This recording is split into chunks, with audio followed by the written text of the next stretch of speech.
Nah, selanjutnya nilai-nilai kebajikan universal ya Bapak Ibu ya. Nilai-nilai kebajikan adalah sifat-sifat positif manusia yang merupakan tujuan mulia yang dicapai setiap individu. Nilai-nilai tersebut bersifat universal dan lintas bahasa, suku bahasa, agama maupun latar belakang. Nah, setiap perilaku atau perbuatan memiliki suatu tujuan. Setelah itu, dengan mengaitkan nilai-nilai kebajikan yang diyakini seseorang, maka motivasi intrinsiknya akan terbangun, sehingga menggerakkan motivasi dari dalam untuk dapat mencapai tujuan mulia yang diinginkan. Setelah itu, nilai kebijakan universal yaitu nilai-nilai kebajikan yang ingin dicapai oleh setiap anak Indonesia kita, yang kita kenal dengan profil pelajar Pancasila, yaitu beriman, bertakwa kepada Tuhan Yang Maha Esa dan berakhlak mulia. Selanjutnya itu mandiri, bernalar kritis, berkeminikaan global, bergotong royong dan kreatif. Itu yang akan dicapai oleh anak Indonesia atau tujuan pendidikan kita pada hari ini. Selanjutnya pelajaran kedua yaitu teori motivasi atau hukuman dan penghargaan restitusi. Nah, ini ada teori motivasi perilaku manusia. Ada perilaku manusia yang pertama, untuk menghindari ketidaknyamanan atau hukuman, maka apa yang akan terjadi apabila saya tidak melakukannya? Itu adalah motivasi eksternal, ya, motivasi dari luar. Selanjutnya, untuk mendapatkan imbalan dari orang lain atau institusi, apa yang akan saya dapatkan apabila saya melakukannya? Nah, itu motivasi eksternal. Berarti kalau ada imbalan baru peserta itu mau melakukan apa yang kita suruh. Itu. Selanjutnya yang ketiga, untuk menghargai diri sendiri. Saya menjadi orang yang seperti apa bila saya melakukannya. Itu adalah motivasi internal atau tujuan disiplin positif.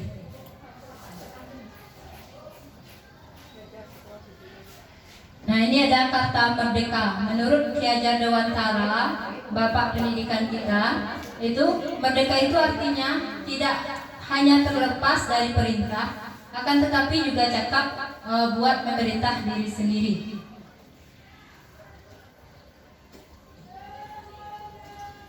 Selanjutnya ada penambahan materi pada dihukum oleh penghargaan yang semula ada 5 unsur atau hasil riset menjadi 8 ya.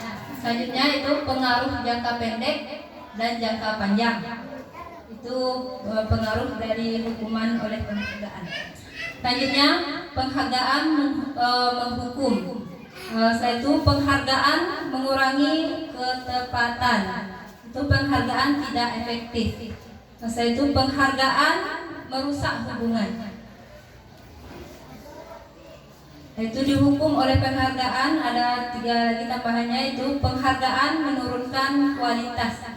Selanjutnya penghargaan mematikan kreativitas. Selanjutnya penghargaan mengurangi motivasi intrinsik. Nah, kita lihat ada ini hukuman dan konsekuensi. Yang mana hukuman sesuatu yang menyakitkan harus terjadi. Kalau kita memberikan hukuman kepada peserta didik kita, semuanya itu sesuatu yang menyakitkan tapi harus terjadi. Nah, konsekuensi itu sesuatu yang harus terjadi. Berarti bersifat netral, ya. Artinya membuat anak kalau hukuman membuat anak itu sakit atau fisik maupun hati untuk jangka waktu yang lama. Dan nanti misalnya kita kalau kena hukuman akan menendam atau apa namanya itu tidak senang hati sedikit atau dongkol ya. Itu konsekuensinya atau membuat anak merasa tidak nyaman dalam jangka waktu pendek. Itu kalau kita memberikan konsekuensi. Itu hukuman, anak membenci kedisiplinan. Nah, sehingga disiplin itu kena rasa takut dihukum saja yang dilakukannya ya. Itu kalau konsekuensi, anak menghargai disiplin. Kalau hukuman itu paksaan, Kalau konsekuensi itu stimulus tanggapan. Hukuman itu mendorong anak menyakiti diri sendiri, sedangkan konsekuensi mendorong anak agar mudah menyesuaikan diri. Hukuman konsep dari yang buruk, sedangkan konsekuensi konsep dari yang baik. Hukuman adalah anak belajar untuk menyembunyikan kesalahan, karena takut dihukum dia menyembunyikan kesalahan karena tidak terbuka sama kita. Selanjutnya kalau konsekuensi anak belajar untuk mematuhi peraturan. Kalau hukuman itu marah, rasanya bersalah, ya, rasa bersalah, dipermalukan, merasa tak dihargai. Sedangkan konsekuensi kehilangan hak, dibuat tidak nyaman, diasingkan untuk sementara. Nah, ini ada tindakan guru, ada hukuman atau konsekuensi. Nah, ini tindakan guru pertama nih Bapak Ibu ya, mencatat 100 kali di dalam buku kalimat, yaitu kalimatnya saya tidak akan terlambat lagi. Karena peserta didik tersebut terlambat ke sekolah. Ini apa, hukuman kah atau konsekuensi kah Bapak Ibu? Hukuman ya, ini hukuman. Nah, yang kedua, lari mengelilingi lapangan basket 2 kali karena terlambat hadir di sekolah. Hukuman kah atau konsekuensi? Hukuman. Kita harus tahu dulu apa itu hukuman, apa itu konsekuensi. Kalau hukuman itu semua yang dibuat hukuman itu tidak sejalan atau tidak sesuai dengan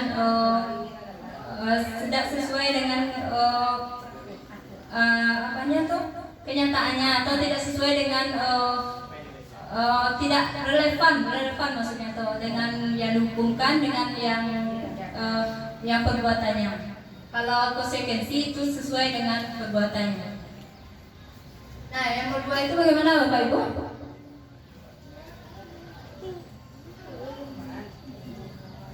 Karena terlambat hadir, hukuman ya. Kalau olahraga baru konsekuensi ya. Kalau dia setelah itu murid diminta untuk push up 15 kali karena tidak menggunakan masker ke sekolah. Hukuman atau konsekuensi? Hukuman ya, tidak sejalan atau tidak sesuai dengan tidak memakai masker. Dia dibuat push up 15 kali, kan tidak sesuai ya. Selanjutnya menggantikan kertas tugas teman yang telah dicoret-coret. Hukuman atau konsekuensi? Iya, bagus Bapak Ibu ya, konsekuensi. Nah, itu menggantikan kertas tugas teman yang itu memberikan tumpahan air di meja tulis karena tersenggol pada saat belajar. Konsekuensi ya. Satu, murid disuruh untuk mengenakan sepatu seharian di sekolah karena tidak menggunakan sepatu hitam. Konsekuensi atau hukuman Bapak Ibu? Nah, nanti kita lihat ya Bapak ya. Masih bingung ya. Setelah itu lari mengelilingi lapangan basket 2 kali karena terlambat 10 menit untuk pelajaran PJOK. Konsekuensi. Kita lihat. Yang pertama katanya hukuman, yang kedua hukuman, ketiga hukuman, yang keempat konsekuensi, kelima konsekuensi, yang ini yang ragu ya Bapak Ibu ya, hukuman bapaknya. Nah, itu apa itu restitusi? Nah, tadi ada pembahasannya. Kalau manajer itu diselesaikan dengan cara restitusi. Ini restitusi itu adalah proses menciptakan kondisi bagi murid untuk memperbaiki kesalahan mereka, sehingga mereka bisa kembali pada kelompok mereka dengan karakter yang lebih kuat. Restitusi juga merupakan proses kolaborasi yang mengajarkan murid untuk mencari solusi untuk masalah mereka, dengan membantu murid berpikir tentang seperti apa yang mereka inginkan menjadi tujuan mulia, dan bagaimana mereka harus melakukan orang lain, memperlakukan orang lain maksudnya. Nah, ciri-ciri dari restitusi itu yang pertama, bukan untuk menebus kesalahan, namun untuk belajar dari kesalahan. Yang kedua, untuk memperbaiki hubungan. Yang ketiga, tawaran bukan paksaan.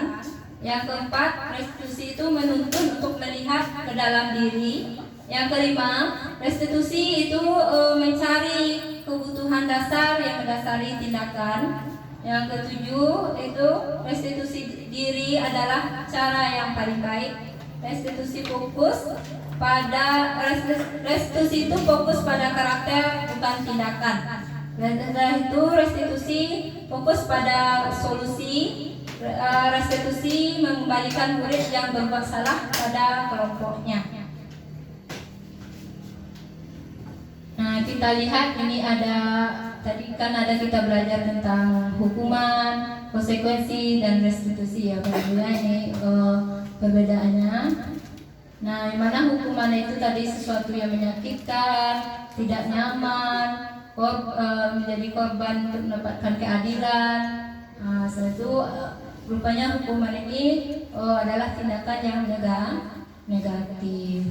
Nah, kalau konsekuensi gimana tadi? Itu netral ya, netral. Sedangkan restitusi yang baru kita pelajari tadi, yaitu restitusi ini merupakan pilihan ya. Sehingga ini yang positifnya, apa yang dijadikan. Nah, itu kita masuk pada keyakinan kelas. Biasanya kalau mulai pelajaran baru, apakah Bapak Ibu membuat kesepakatan atau keyakinan kelas? Kesepakatan. Ya, kesepakatan kelas itu nantinya dijalankan oleh peserta didik, jadinya menjadi keyakinan ke kelas. Nah, mengapa tidak peraturan saja? Kan kita sudah punya tata tertib. Mengapa tidak peraturan saja? Mengapa harus keyakinan kelas? Nah, ini jawabannya Pak Yuda. Mengapa ini pertanyaannya? Mengapa kita memiliki peraturan harus menggunakan helm bila mengendarai kendaraan roda 2? Ya, ini peraturan ya Pak Yuda. Mengapa kita memiliki peraturan 3M mengenai masker, mencuci tangan, dan menjaga jarak 1,5 meter? Nah, mengapa kita memiliki peraturan harus datang tepat waktu pada saat mengikuti pelatihan? Nah, untuk mendukung motivasi intrinsik, kembali ke nilai-nilai keyakinan lebih menggerakkan seseorang dibandingkan mengikuti serangkaian peraturan-peraturan. Nah, ini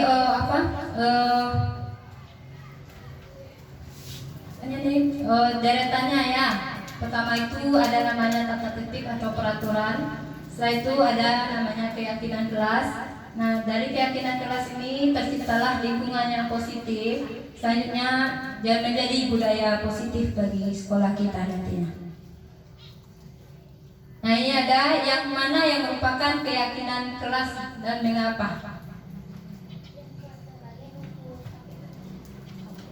Sebelah kiri itu kesepakatan kelasnya, datang tepat waktu, mengucapkan salam. Yang keduanya menjaga kebersihan sekolah. Yang ketiga berdoa sebelum dan sesudah kegiatan. Yang keempat itu aktif dalam pembelajaran. Yang kelimanya tertib. Yang sebelah kanannya itu kesepakatan kelasnya, kami guru dan murid yang saling menyayangi. Kami murid yang sangat semangat belajar. Yang C-nya kami murid yang peduli dengan teman-teman. Nah, pertanyaannya yang mana yang merupakan keyakinan kelas dan mengapa? Ada yang mau memberikan tanggapannya?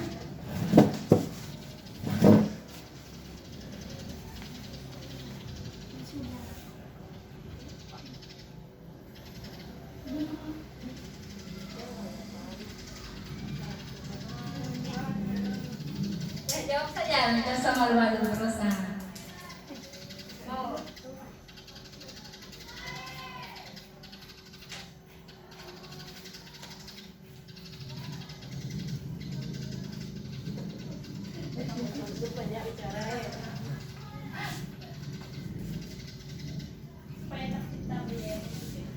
Iya, ini pertanyaannya Bu, mana yang merupakan keyakinan kelas. Tadi kan keyakinan kelas itu disepakati dulu sebelum kita mengikuti pembelajaran. Nah, menurut Bu Elvi itu yang pertama, yaitu keyakinan kelas. Apa alasan Bu Elvi?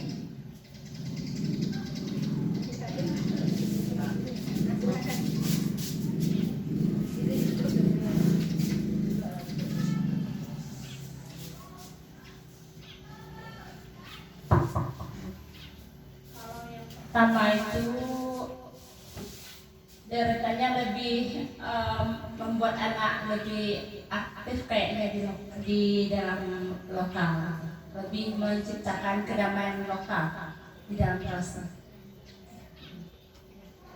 Terima kasih kepada Bu Elvi. Itu ada tanggapan lain? Bu Elvi katanya nomor 1 itu merupakan keyakinan kelas.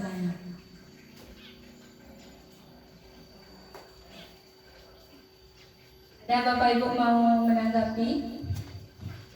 Ya Bapak. Terima kasih Bu Shelly. Setelah kita lihat dari tampilan slide ini, pertanyaannya yang mana yang merupakan keyakinan kelas dan mengapa?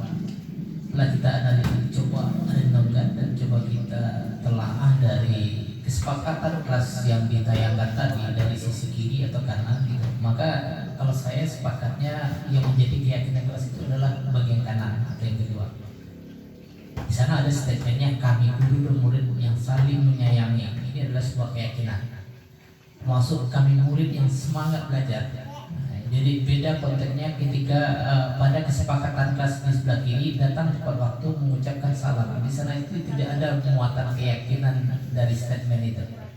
Ya, sekiranya demikian jawabnya. Terima kasih. Terima kasih Bapak Kepala Sekolah yang telah berpartisipasi aktif dalam pematerian hari ini. Nah, ya benar ya Bapak Ibu ya, sesuai dengan pernyataan Bapak Kepala Sekolah tadi. Kalau bagian sebelah kiri kita ini itu merupakan peraturan ya, yang belum merupakan keyakinan yang berdasar dari dalam diri peserta didik itu, atau motivasi intrinstiknya belum ya. Sedangkan yang untuk kesepakatan kelas yang sebelah kanan itu sudah merupakan keyakinan di dalam guru dan peserta didiknya.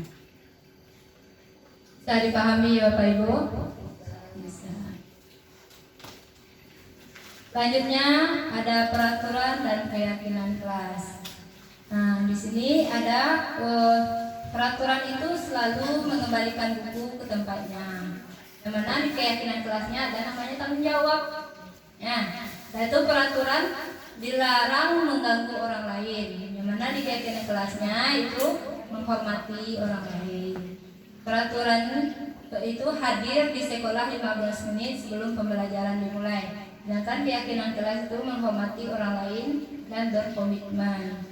Nah, peraturan itu dilarang melakukan kekerasan, sedangkan keyakinan kelas itu keselamatan, menghormati orang lain. Sedangkan peraturan dilarang menggunakan narkoba, itu keyakinan kelasnya itu kesehatan. Nah, yang mana peraturan itu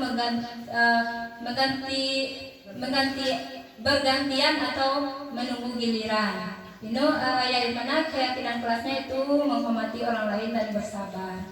Nah, sedang peraturan menggunakan masker dan keyakinan kelasnya jaga kesehatan atau keselamatan. Peraturannya jangan berlari di kelas atau koridor. Sedangkan keyakinan kelasnya itu keselamatan atau keamanan. Bisa dibedakan ya Bapak Ibu ya, mana aturan, mana keyakinan kelas. Nah, selanjutnya kita masuk pada kebutuhan dasar manusia dan dunia berkualitas. Nah, kita harus tahu dulu ya Bapak Ibu, sebelum kita belajar itu harus ada namanya kebutuhan dasar manusia.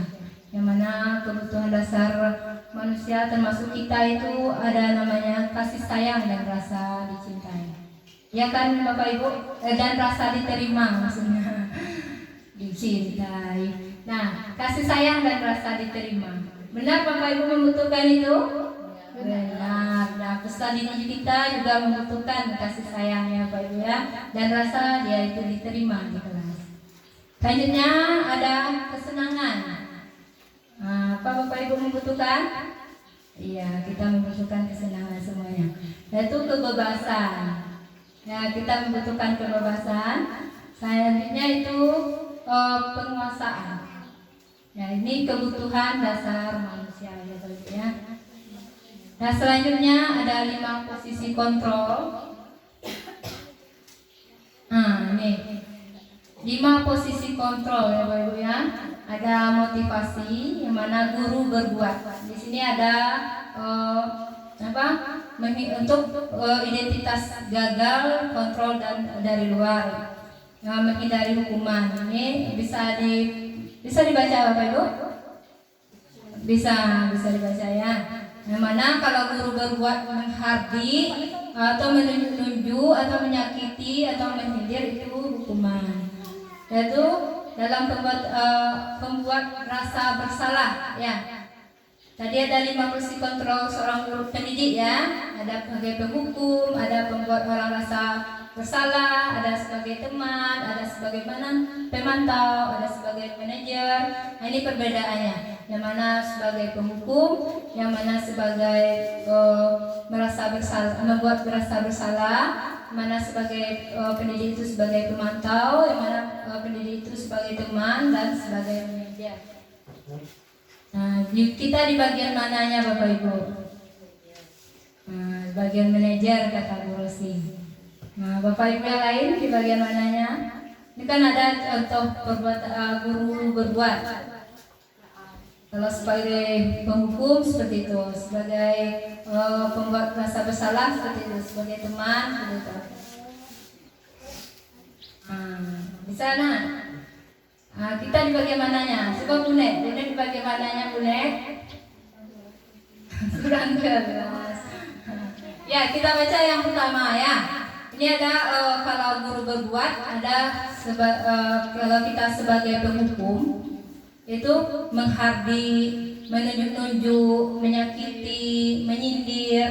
Nah, kalau untuk kita sebagai pembuat orang merasa bersalah, yaitu berceramah dan mengatakan seharusnya titik begitu ya. Satu ibu kecewa sama Nanda seperti itu membuat murid merasa bersalah.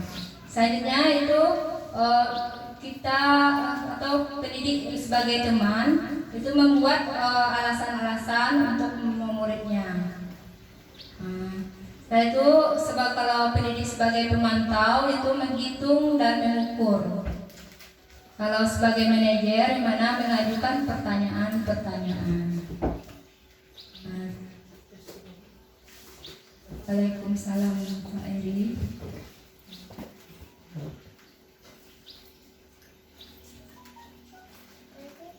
Nah, dari 5 posisi kontrol ini, menurut Bapak Ibu mana yang paling bagus posisi pendidik itu? Seharusnya teman dan manajer. 2. Manajer ya Bapak Ibu ya. Semoga kita jadi guru yang bisa berperan sebagai manajer bagi peserta didik kita. Dan lihat pertanyaan-pertanyaan ini, saya kecewa sekali dengan kamu. Nah, siapa yang mengatakan? Ini sebagai guru, sebagai penghukumkah, pemantau-kah, temankah? Merasa bersalah. Membuat rasa bersalah. Selanjutnya, kamu tidak pernah benar melakukannya. Penghukum. Ya. Selanjutnya, ayolah lakukan demi Bapak Ibu. Sebagai teman. Satu, apakah kamu mau mendapatkan stiker bintang hari ini? Sebagai apa tuh? Manajer. Itu bagaimana kamu bisa menyelesaikan masalah ini? Manajer. Kamu selalu yang paling terakhir. Sebagai apa coba Bego? Membuat bersalah. Oh, kita lihat dulu. Penghukum banyak.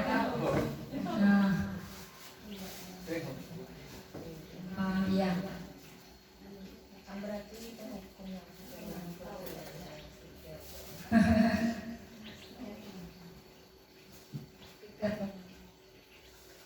kita lanjut pada bergerak antara ini sudah lewatkan saja ya Pak Ibu ya. Selanjutnya ada namanya segitiga restitusi. Karena Bapak Ibu tadi memilih sebagai manajer, memang seharusnya kita itu sebagai manajer ya Pak Ibu ya. Dengan diterapkannya segitiga restitusi. Ada namanya segitiga restitusi yang mana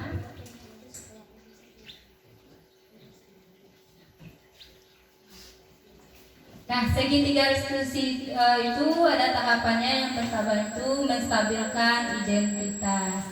Yang kedua yaitu memvalidasi kebutuhan. Yang ketiganya itu menanyakan keyakinan. Nah, kita lihat menstabilkan identitas. Untuk menstabilkan, untuk membuat anak yang merasa gagal karena berbuat salah menjadi positif terhadap dirinya, maka guru berkata. Nah, ini perkataan guru, contoh-contoh perkataan guru untuk menstabilkan identitas. Itu berbuat salah itu hal yang manusiawi ya Bunda. Ibu pun pernah berbuat salah. Tuh, kita lanjutkan seperti itu ya. Selanjutnya, tidak ada manusia yang sempurna. Yaitu Bapak Ibu juga buat salah. Gitu loh. Kita pasti bisa menyelesaikan permasalahan ini. Ada juga kata-kata lagi, Bapak Ibu tidak tertarik untuk mencari tahu siapa yang benar, siapa yang salah. Bapak Ibu lebih tertarik untuk menyelesaikan masalah. Kalau kamu menyalahkan dirimu sendiri terus-menerus, apakah kamu bersikap baik pada dirimu sendiri? Nah, seperti itu ya Bapak Ibu ya. Selanjutnya, validasi kebutuhan. Validasi kebutuhan murid ini akan membantu siswa mengenali basic need atau kebutuhan yang dipenuhinya ketika melakukan kesalahan itu. Nah, pada dasarnya setiap tindakan manusia itu tujuannya adalah memenuhi basic need atau kebutuhan. Apakah itu power, freedom, love, and belonging, atau fun atau sulfified. Ya. Nah, di sini contohnya guru berkata, kamu bisa saja melakukan hal yang lebih buruk dari ini, tapi kamu tidak melakukannya kan? Atau kamu pasti punya alasan mengapa kamu melakukannya. Nah, setelah itu apa yang penting bagi kamu, dan selanjutnya Pak Ibu ya. Setelah itu menanyakan keyakinan. Tahapan yang ketiganya menanyakan keyakinan. Anak melihat kesalahannya dihubungkan dengan norma sosial dan nilai-nilai yang mendasari manusia berintegrasi dengan orang lain, atau dihubungkan dengan keyakinan kelas yang kita buat di awal pertemuan. Nah, guru berkata, apa nilai-nilai kita percaya di kelas atau sekolah kita atau dari tata tertib kita nantinya Pak Ibu ya. Selanjutnya, nilai-nilai universal apa yang telah kita sepakati. Nah, setelah itu ada juga contoh kata guru, yaitu kelas yang ideal itu seperti apa sih? Nah, jadi murid itu langsung pergi ke keyakinan kelasnya. Satu, kamu ingin menjadi anak seperti apa? Jadi tersesuailah dengan keyakinan kelasnya.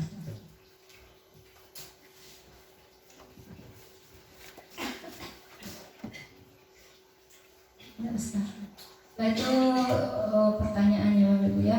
Nah, dari segitiga restitusi itu dan keyakinan kelas, saya ada membuat video tentang pembuatan keyakinan kelas dan segitiga restitusi dalam menyelesaikan permasalahan anak. Itu saya lakukan di kelas 10 untuk kesepakatan kelasnya atau keyakinan kelas. Untuk kelas 11 IPA 1 membuat segitiga restitusi atau menyelesaikan permasalahan anak. Kita lihat dulu ya Pak Ibu ya. Ini kesepakatan kelas. Ini proses pembuatannya melalui stick note yang saya bagikan dan spidol ya. Ditempel di papan tulis, setelah itu nanti dipresentasikan oleh murid tersebut. Setelah itu nanti Nanti dia banyak ya Bapak Ibu. Nanti kita ambil yang mana yang positifnya. Ya karena saya editnya dari satu, jadi kita ambil. Nanti ada yang sama itu. Nah, kita ambil yang satu saja. Kalau dia ada yang negatif, kita ambil yang positifnya.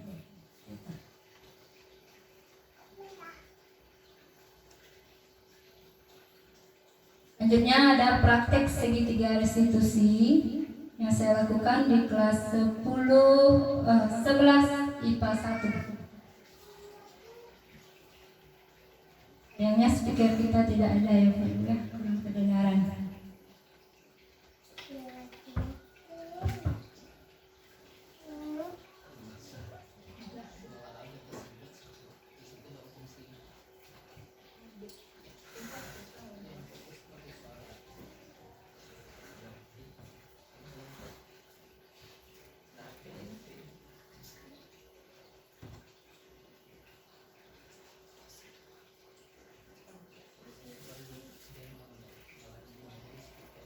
Ini ada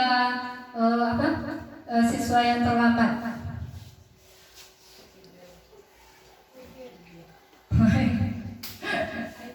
Orang kita ya Pak Ibu ya. Ini bukan apa namanya?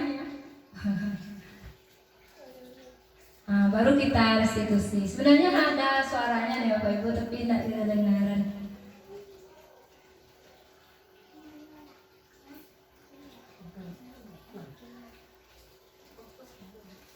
Kabelnya nggak dukung. Oh, kabelnya PGA. Tapi kalau kabel ini nggak bisa lihat. Ini fokusan bapak satu.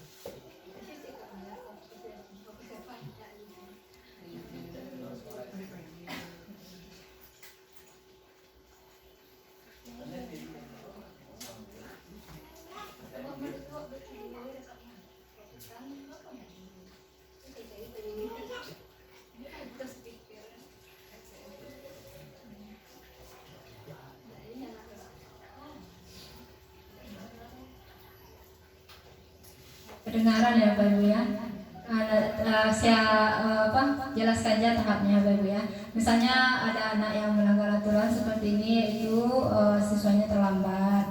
Nah, kita bolehkan dia dulu masuk. Setelah itu kita panggil, setelah itu kita lakukan restitusi dengan cara tadi menstabilkan identitas, memvalidasi tindakan yang salah. Setelah itu kita kaitkan dengan keyakinan kerasnya. Hingga anak itu merasa dia dihargai. Solusinya kita serahkan sama peserta didik tersebut, bukan kita yang cari solusinya.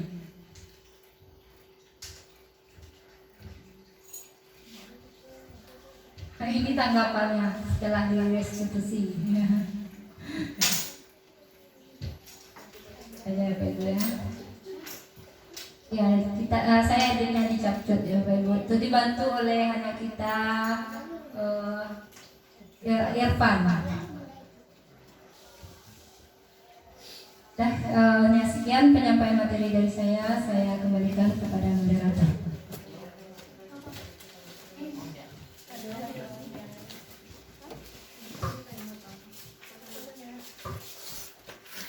Terima kasih kita ucapkan kepada narasumber kita yang sudah menguraikan banyak materinya untuk kita semua. Nah, sebelum mengakhiri kegiatan hari ini, kami akan membuka sesi tanya jawab untuk peserta. Bagi yang ingin menanyakan materi yang telah disampaikan oleh narasumber tadi, kami buka pertanyaan untuk dua penanya.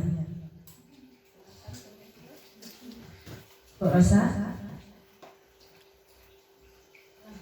Ada yang ingin bisa ditanyakan tentang uraian-uraian materi yang telah disampaikan oleh narasumber tadi? Ibu Jas?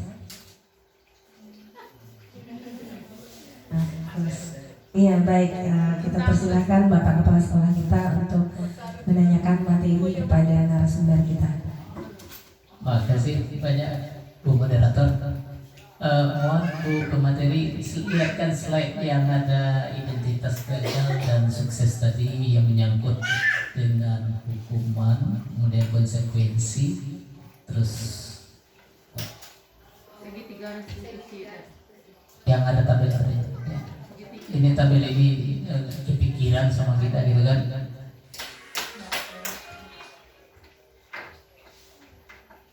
Terus lagi. Terus ya tabel ada tabel 3 kolom tadi.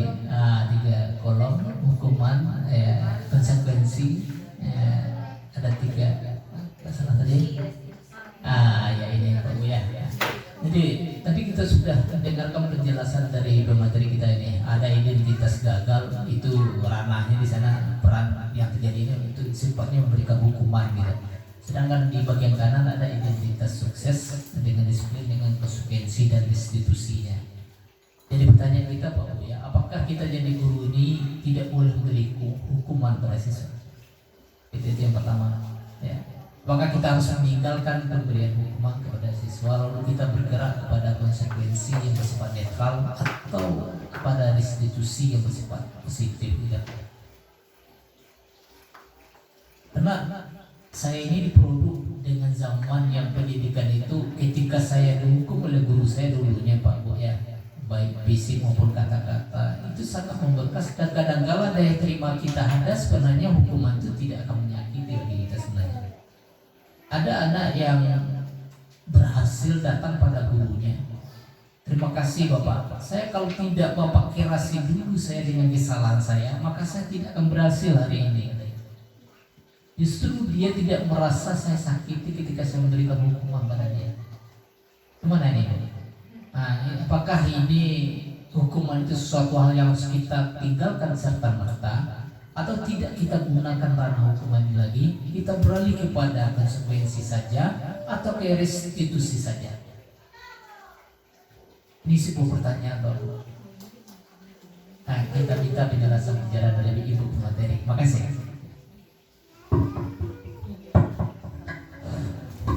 Ya, terima kasih kepada Bapak Kepala Sekolah yang menanyakan dengan waktu dulu, pada zaman saya juga seperti itu Bapak Ibu ya. Hukuman ini adalah menjadi cambuk bagi kita. Dengan adanya kita dihukum oleh guru-guru kita akan termotivasi untuk bangkit dan saya akan menjadi orang seperti yang saya inginkan, seperti itu ya. Nah, seperti itu contoh dari Bapak, ada murid misalnya kan, setelah dihukum dia akan mencari gurunya itu. Dia berterima kasih karena dia sudah sukses oleh hukuman peserta didik kita, oleh gurunya ya. Nah, di sini yang mana hukuman itu diterangkan, yaitu hukuman itu bersifat negatif. Yang mana nanti akan menyakiti peserta didik dan dia merasa tidak percaya diri dan kesadaran dirinya itu akan berkurang seperti itu. Nah, makanya identitas suksesnya itu bisa kita lakukan dengan konsekuensi dan restitusi. Kalau jawab pertanyaan Bapak itu masih bingung saya Bapak Ibu ya. Ya, Bosa ada menambahkan. Boleh Pak? Boleh. Kita forum diskusi. Assalamualaikum warahmatullahi wabarakatuh. Nah, Pak, dikasih suara Pak. Suara di gadang. Kayak lu. Pakai mic lah Kak. Nampak aja solusinya.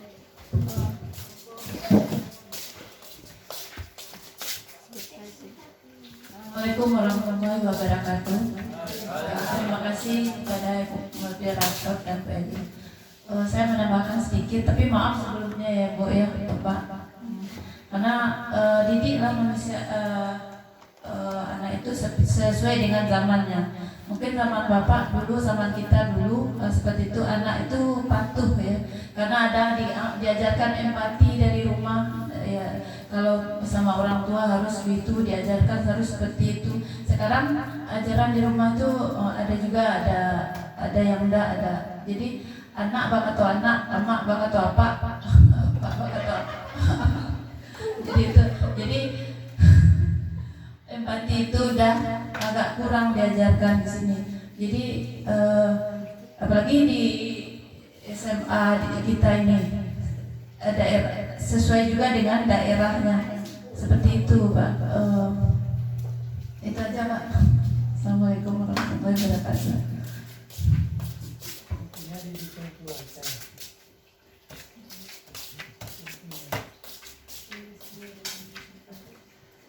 Baik, terima kasih kepada Bapak yang telah memberikan pertanyaan yang luar biasa bagus dan tanggapan dan jawaban dari narasumber.